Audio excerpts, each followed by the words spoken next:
আছে, কিন্তু ব্যক্তি আল্লাহকে কেউই আজ পর্যন্ত দেখে নাই। জিজ্ঞাসা করি জানতার ধারে, সেই বলে দেখি নাই আল্লাহকে। মুসা নবী দাওয়াত দিছিল না, আল্লাহ তুমি আমার বাড়িতে একটু আসো, আমি তোমাকে একটু খাওয়াবো। মানুষের আকৃতি ধরেও আসে নাই, তিনি কিন্তু আসছিলেন একটা কুকুরের রূপ ধরে। আল্লাহ দেখতে কার মতো? তোমার মতো। কাকে বললেন? আবু বকরকে। আল্লাহ দেখতে কার মতো? তোমার মতো। কাকে বললেন? ওমরকে। এক এক করে যাকেই জিজ্ঞাসা করা হয়, প্রত্যেকটা প্রশ্নের একটাই উত্তর, তোমার মতো, তোমার মতো। একমাত্র শেরে খোদা মাওলা আলীকে বলেছিলেন, মান রায়ানি ফাকাত রায়াল হক, আমাকে দেখো, আল্লাহকে দেখার বাকি থাকবে না। যদি আমার নবী মুহাম্মদই আল্লাহ হয়, তাহলে মেরাজ করার জন্য গেলেন কোন আল্লাহর সাথে?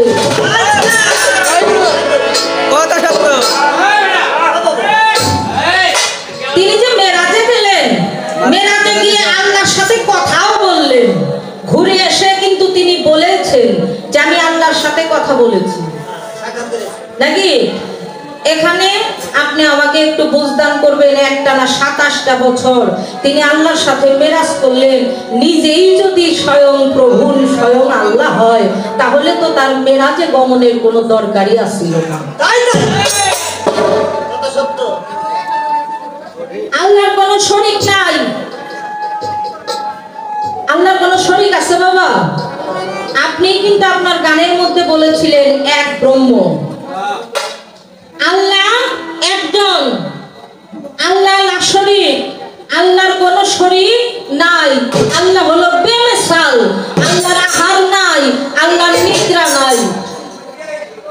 আমরা মুর্শিদের দরবারে যাই, আমার মুর্শিদকে আমি দেখতে পাই না বাবা? পাই কিনা? যারা আপনারা গুরু ধরেছেন, মুর্শিদ যত দূরেই থাকুক না কেন, আপনি চক্ষু বন্ধ করে আপনার দয়ালের ছবিটা কি দেখতে পারবেন না? ওনাকে দেখা যায়। আপনার মুর্শিদকে আপনি, এই যে আমরা ফলের সিন্নি করি, ফল ফাতেহা করি, ফল নিয়ে যাই, দয়ালকে খাওয়াই, এরপরে আমরা নিজেরা খাই, তার মানে তারা হার আছে, আছে কিনা? আচ্ছা, দয়াল বাড়িতে যাই বা নিজেদের বাড়িতেই থাকি, দয়ালের কাছে দেখা কিন্তু সব সময় করা যায় না। কেন? দয়াল একটু রেস্টে আছে, দয়াল একটু ঘুমে আছে, তার মানে উনি ঘুমায়। ওনার বউ আছে, ওনার শরীক আছে, ওনার রোজজাত সন্তান আছে। আমার নবী মুহাম্মদ, তারও রোজজাত সন্তান আছে। আপনি বলেছেন মুহাম্মদকে দেখলে আল্লাহ দেখার বাকি থাকে না, এর প্রমাণটা আপনি একটু দিবেন কোরআন দিয়া। আমার নবীজিকে দেখা গিয়েছে, তিনি মানুষ রূপে দুনিয়ার মধ্যে আগমন করেছেন। আমার নবীজি হাঁটা চলা করেছেন, খেয়েছেন, ঘুমিয়েছেন, সন্তান আদি তার দেহ থেকে তার রোজজাত সন্তান দুনিয়ার মধ্যে আসছে, তাহলে তিনি আল্লাহ হলেন কেমনে? আপনি বলেছেন আল্লাহর কোনো দোষ নাই, আল্লাহর কোনো ভুল নাই, নিঃসন্দেহে। বাবা, এখানে আমি হাত দিতে চাই না, আমার সংশয় থেকে আমি আপনাকে প্রশ্নগুলো করতেছি। আমি প্রথমেই বলেছি আল্লাহর সাথে কোনো জীবের কোনো পাল্লা চলে না। তিনি পরম সর্বশক্তির অধিকারী। একদিন আমি ছিলাম না, এখন আমি আছি, একদিন আমি থাকবো না। আমার আল্লাহ ছিলেন, আল্লাহ আছেন, আল্লাহ থাকবেন, এখানে আমার কোনো সংশয় নাই। তবে মনের ভিতরে যে প্রশ্ন আদি কথায় কথায় যুক্তিতে উক্তিতে আসে, এইগুলো ক্লিয়ার করার জন্য আমি আপনার কাছে একটু আর্জি করতেছি আর কি। পরমের আগে কিছু নাই বেটা, প্রশ্ন যেহেতু করছি তাইলে কিছু একটা আছে, বুঝেন নাই?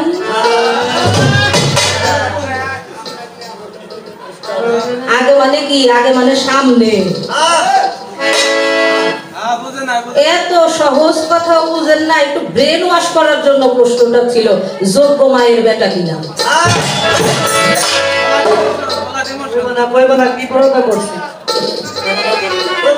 বাবা যে গানটা আপনি করেছেন, গানের মধ্যেই কিন্তু জবাব হয়ে গেছে।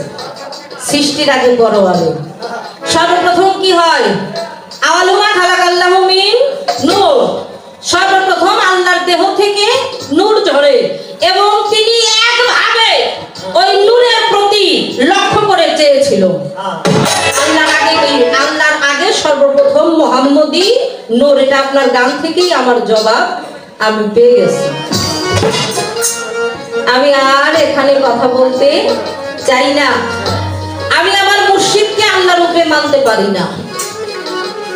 আমি হলো স্থূল জীব, আমি হলো বদ্ধ জীব, আমি হলো তটস্থ জীব, আর আমার মুর্শিদ হলো কি? সূক্ষ্ম জীব, মুক্ত জীব। এই দুই জীবের ঘরে আমি মৌসুমী পৌঁছাইতে পারি না। আমার মুর্শিদ, আমার দয়াল, যার যার আপন আপন মুর্শিদ তিনি পেরেছেন, কিন্তু তাকে আল্লাহ বলে মানা যাবে না।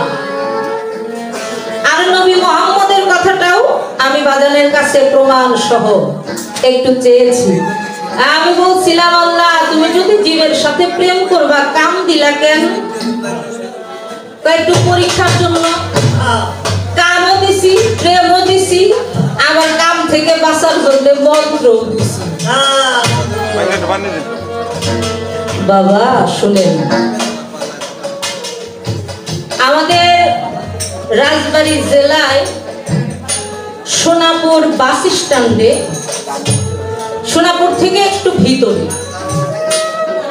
সেখানে একটা মাহফিলে একটা বাস ভাড়া করে নিয়ে গিয়েছিল। বাসটা ফেরার পথে ওই বাসের মধ্যে লোকনাথ ব্রহ্মচারী, আমি কিন্তু তাকে ছোট করার জন্য বলছি না বাবা, মাফ করুন, লোকনাথ ব্রহ্মচারী, ভক্তি রাখি হাজারবার। ওনার ছবির নিচে লেখা আছে, যারা আপনারা দেখেছেন আপনারা বলতে পারবেন, রনে বনে জলে জঙ্গলে যেখানে বিপদে পড়িবে আমাকে স্মরণ কইরো, আমি তোমাকে উদ্ধার করব। দেখছেন না আপনারা? তো জিকির করতে করতে বাসের ভিতরেও আবার উপরে ছাদেও জিকির করতে করতে করতে করতে এমন হাল, এমন হাকিকত, এমন অবস্থায় নিছে বাসটা একবারে উল্টায়া কইরা ভিতর থেকে ৩৭ জন জাগায় বের। ওই জায়গার কিছু মই মুরব্বী বাসের ভিতরে দুইটা দেখে ওই যে রনে বনে জলে জঙ্গলে, ও লোকনাথ বাবা এরা যে জায়গায় অ্যাক্সিডেন্ট করে মারা গেল, তুমি আসছিলা, তুমি তো স্বয়ং ছবি হয়ে সামনে খারাপ। উদ্ধার কিন্তু হয় নাই। বিষয়টা কি বাবাজি? আমার কাছে যে প্রশ্নটা করেছেন, আল্লাহর নবী মুসা আল্লাহকে ডেকে বললেন, ও মাওলা তুমি কি তোমার জীবের জন্য কিছু দাও নাই? আমার আল্লাহ বললেন, অবশ্যই দিয়েছি, ৬টি জিনিস দিয়েছি।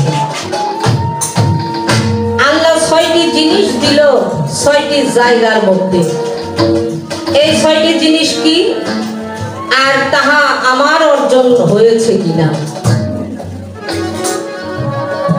সর্বপ্রথম শুকরিয়া জানাই, আল্লাহ আমাদেরকে সুস্থ সবল একটা দেহ দিয়েছে। বাবা আল্লাহ তার পবিত্র কোরআনের মধ্যে বললেন, হে আমার বান্দা, হে আমার বান্দিগণ, তোমরা আমার কোন নিয়ামতকে অস্বীকার করো? কোন নিয়ামতকে অস্বীকার করার ক্ষমতা আছে আমাদের? ছিলাম শুক্র কি বাবার মাধ্যমে, বাবার মগজ থেকে, মস্তক থেকে মায়ের ডিম্ব কোষের মাধ্যম দিয়ে মাতৃগর্ভে স্থান পেয়েছি। সেখান থেকে একটু একটু করে 10 মাস 10 দিনে সুন্দর একটা দেহ তৈরি করে মায়ের গর্ভ থেকে আমাদেরকে দুনিয়াতে পাঠাইছে। পাঠাইছে না বাবা? আসতে পারো। এই দেহটা কিন্তু আমার আল্লাহর দান, আর ওসিলা হলো মা বাবা। দুনিয়ার মধ্যে আসলাম শুধু দেহ নিয়ে আসলাম। যেমন আদমের দেহটা তৈরি করলো, ভিতরে রূহ যত কথা বলছে? কথা বলে নাই। আমাদের প্রত্যেকটা মানুষের মধ্যে আমার পরম এক একটা করে রূহ দিয়ে দিয়েছে, দেখছেন না বাবা? যে রূহ না থাকলে মানুষের ডাক দিয়ে বলতে এটা মৌসুমী বাউলের লাশ। প্রত্যেকটা মানুষের মধ্যেই প্রাণ রূহ দিয়ে দিয়েছে। এরপরে আসি আল্লাহর হাতে বান্দাদের কি রাখছে? রেজেক। আমি দিন রাত যতই পরিশ্রম করি আমার রেজেক না থাকলে কিন্তু হইব না, তাই না? রেজেক, হায়াত। আমি ইচ্ছা করলেও আরো 5 বছর তো দূরের কথা, 5টা মিনিটও জীবিত থাকতে পারবো না যদি আমার পরমের আমার আল্লাহর ইচ্ছা না হয়। দিয়েছেন আমার